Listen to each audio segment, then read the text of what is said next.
What's up, guys? It is your boy Art, and I am back for what seems like the first time in a long time doing one of these voiceover videos. But I am back, and it's Wrestlemania season. I know it doesn't feel like it, given the shitty build that they've been giving us, but it's Wrestlemania season. It's this weekend, and I wanted to do a video that I saw We Are Pro Wrestling do on YouTube. Shout out to James. This is a really, really interesting idea. And I asked him if it was cool to do it. And he gave me the green light. So thank you, James, for that one. He created his Ultimate Wrestlemania Dream Card. So that's what I'm going to be doing for you guys today. I'm putting together my Ultimate Wrestlemania Dream Card. Now, he had a set of ground rules. I am going to be using those exactly how he had them. Rule 1. You must have up to 11 matches. No more. 11 matches max. Number 2, these must be matches that have happened at past WrestleManias. Okay? No fantasy booking this person and this person in their prime. No. Okay? Number 3, you can't repeat wrestlers. So if you use Rock and Austin from WrestleMania X7, you can't use Rock and Cena from WrestleMania 28. Number 4, you can't repeat WrestleManias. So if you use, let's say, Rock and Austin from X7 again, you can't use TLC2. Okay? Number 5, you cannot repeat championships. I mean, it's only one world title, one women's title, and one tag team title. So if you use the WWE Championship, you can't use the World Heavyweight Championship. Same goes for the women's and tag titles. Number 6, the main events cannot be undercard matches. Meaning you can't have an entire card full of WrestleMania main events. It's not how it works. And number 7, your Dream Card main event must have been a WrestleMania main event in the past. And yes, Night 1 main events count as main events. So, without any further ado, let me get into my Ultimate WrestleMania Dream Card. To kick off the card, you have to set the tone right. And in past years, they have done this to perfection, and I will be doing the same.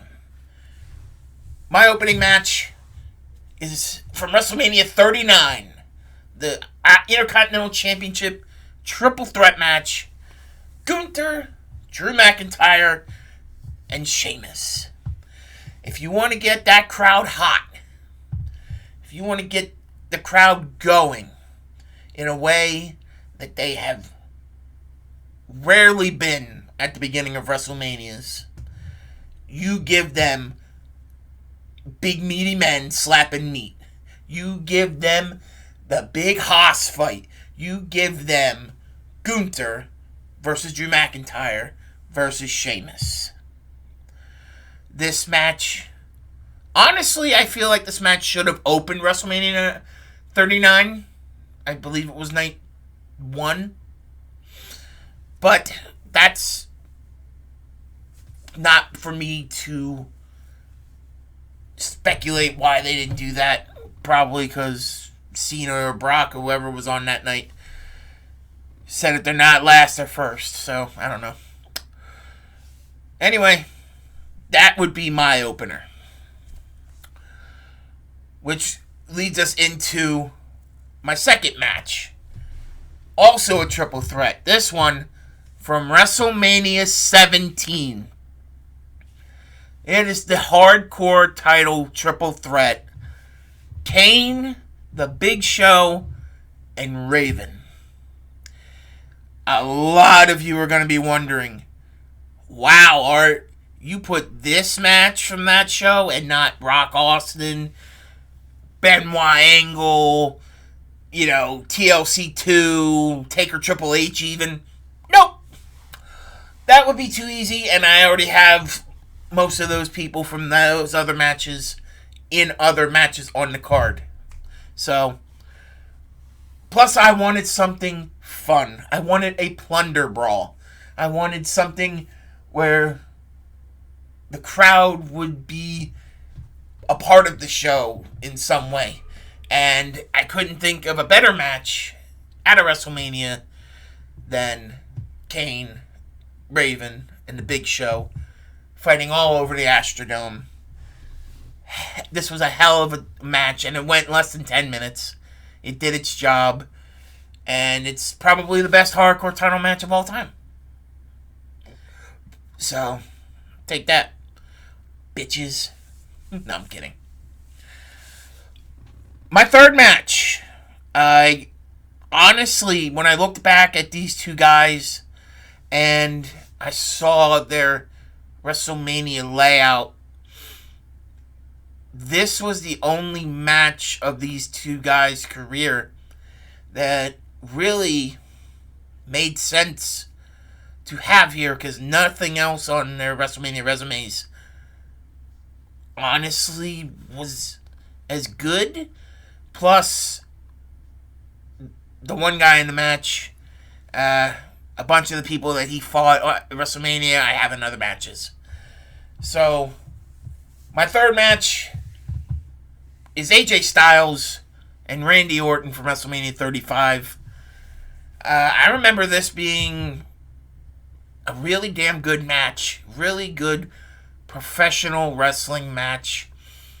It's a nice come down, a nice way to give the fans a good wrestling match. They can get their energy back, relax, and just enjoy some wrestling after two awesome triple threat matches.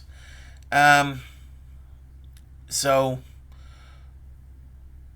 AJ Styles and Randy Orton from WrestleMania 35 takes the number 3 spot in my card. Hold on tight, everybody, because there's nothing but heavy hitters from now until the end of this. So, buckle up. My fourth match is another plunder match, but it's a fucking classic. It's from WrestleMania 2000. It's the Triangle Ladder match. Edge and Christian, the Hardys, and the Dudleys. This match was epic. It was absolutely the best match of that fucking WrestleMania, I tell you that much. That show sucked dick. But this match is easily in the top 5 still for me. Well, I don't think I won't go top 5. I'll go top 10. This is in the top 10 WrestleMania matches still for me. 25, 26 years later. And you give these 3 hungry teams the time that they got at WrestleMania 2000, nothing changes in any of these matches. You give them the time they had, you let them do their shit, and they're going to get over like the biggest main eventers you've ever seen. So, the Triangle Ladder match from WrestleMania 2000 is in my 4th spot on the card. Okay, now, when I was doing this card, I was having trouble figuring out where to lay out matches. So, if this seems high on the card to you, trust me, I understand. But when you see the rest of the matches on here, you'll understand why this is so high up in the card. My 5th match is from WrestleMania 13. It is the submission match between Bret the Hitman Hart and Stone Cold Steve Austin. This was Stone Cold's coming out as a potential main eventer, and the night the greatest double turn in wrestling history took place. Bret Hart became the most detestable heel in the business outside of Canada, while Stone Cold was slowly but surely making his way towards becoming the number one biggest draw outside of Hulk Hogan, possibly ever. So, I definitely had to have this match on here. Even though Rock and Austin is my favorite WrestleMania match of all time, possibly my favorite Austin match of all time, this was a close second. And plus, I have The Rock elsewhere on this card. You could probably figure out what it is, but you'll just have to wait and see. After the submission match, we have another triple threat. I seem to love triple threats, and so does WWE. Had to get some women's love on this card, so match number 6 is from WrestleMania 32 for the then newly christened WWE Women's Championship. Charlotte Flair, Sasha Banks, and Becky Lynch. These 3 women went out at WrestleMania 32 and, in my opinion, had the first truly great women's match at WrestleMania. Sure, some people will say Trish and Mickey, that was a good match. This match was truly great. And it showcased to me that Charlotte and Sasha and Becky were definitely going to be main event level players in that women's division and other women's divisions, now Mercedes. But they were going to be main event players for a long time to come. And the match they had at WrestleMania 32 solidified it for me for those 3. My only gripe with that match is that Bayley wasn't a part of it. We never did get that 4 horsewomen fatal 4-way on a main WWE pay-per-view. And that really irritates me. And I hope it happens one day. Sometime soon, before these 4 women's careers are over. That is a travesty. They have to have that match before these women end their careers. It's got to happen. Speaking of careers ending, my 7th match is, ironically enough, from WrestleMania 7. It's the Ultimate Warrior versus Macho King Randy Savage in the career-ending match. This is easily, far and away, the single greatest match that the Ultimate Warrior ever had in his life. And I really, really feel like it's a testament to just how good Randy Savage is, that the Ultimate Warrior's 2 best matches are against him. This one and their SummerSlam 92 match. But this match and everything that happened afterwards is pure magic.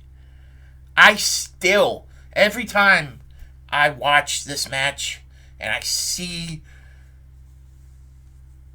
how it goes and how it ends, and then everything involving Sherry and Elizabeth afterwards, and Liz and Savage and Randy reconnecting and embracing and all of that, and it brings a tear to my eye still. And that's how you know that it worked, because even as a grown man, seeing those 2 embrace, it takes me back to when I first saw it as a kid, and it still gets me emotional. And that is what good storytelling does, and that's what good pro wrestling does. So, Warrior and Savage takes that spot easy for me. Now, moving on to the big boys. You want to talk about aura, you want to talk about actual crowd interaction during a match. You can't do any better than Hollywood Hogan and The Rock from WrestleMania 18. You take that Toronto crowd and you bottle that energy up. And you bring it with you wherever you go. And I guarantee you wrestling is the hottest thing on the planet with that energy. It's not a 5-star match. I don't care what anybody says. It's not a 5-star match. But the energy, the electricity, the crowd is 5 stars. The match itself is fine. It's your typical Hogan match, really. It's the aura. It's the moment. It's the feeling you get when you hear that crowd go crazy. That really puts it over the top. And that's why it's earned a spot here. Yeah, I could have did Rock Austin. Yeah, I could have did Hogan Andre. Yeah, whatever. No. When I think WrestleMania, those two facing off in the center of the ring is one of the first things I think of when I hear WrestleMania. Just the image alone is enough to give you goosebumps, which I have right now. So, number 8 on my card is The Rock and Hollywood Hogan. How do you top that, though? Only by doing the Hell in a Cell from WrestleMania 28 with Triple H and Undertaker, end of an era. You damn right I went there.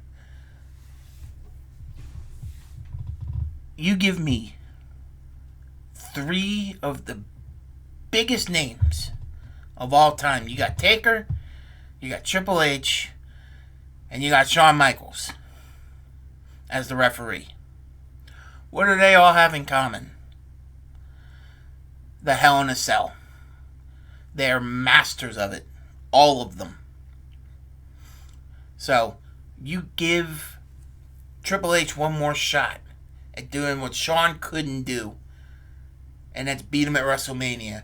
You put them inside the fucking Hell in a Cell, and you make Shawn the referee.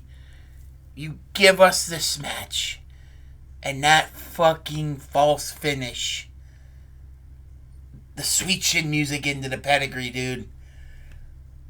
Oh my God, that was one of the best false finishes I've ever seen in my life. Because I genuinely thought it was done. Streak over.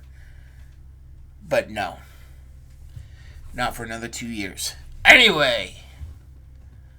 Taker and Triple H take the number 9 spot on my card. My Ultimate WrestleMania Dream Card. After that, we cool things down a little bit. Not really. Not really. But in terms of the action back to back to back, this is a little bit of a cool down, but not much. For WrestleMania 21, it is Kurt Angle versus Shawn Michaels. Now, I will say, I find that their Vengeance match later that year is much better, in my opinion. But when it comes to these two, this is the only match I could think of where Angle and Michaels fit here. Plus, I've already used all the other people that I would have had in this spot. Like, I couldn't leave Angle off. I couldn't leave Shawn off. So, I'll just use WrestleMania 21. Epic match. Epic wrestling match. The crowd in LA was going nuts that night. And I was going nuts watching it. And I know anybody who watches this match again or for the first time, they're going to love what they see. They're going to fall in love with Kurt Angle. They're going to fall in love with Shawn Michaels all over again if they haven't already. And that is why Kurt Angle and Shawn Michaels is in the number 10 spot. The penultimate match on my WrestleMania Dream Card. Which, of course, leads us to the main event. There are so many main events that, because of who I had on the card earlier in the show, were not available. Simply weren't available. And I'm going to answer your question right now. No. John Cena is not in this main event. He's not on this card. It's blasphemous, I know. But everybody else had matches that I would have rather seen than anything that they did with Cena at WrestleMania. And I'm sorry, that's just true. Cena never had that one match at a WrestleMania. I'm like, yep, that would be on a dream card one day. A dream WrestleMania one day. Nope. So he's not here. Sorry. You literally won't see him. Can't see him. So, my main event is the match that's almost 3 years later, still brings a tear to my eye when I watch it. It is the Avengers Endgame of the Bloodline Saga.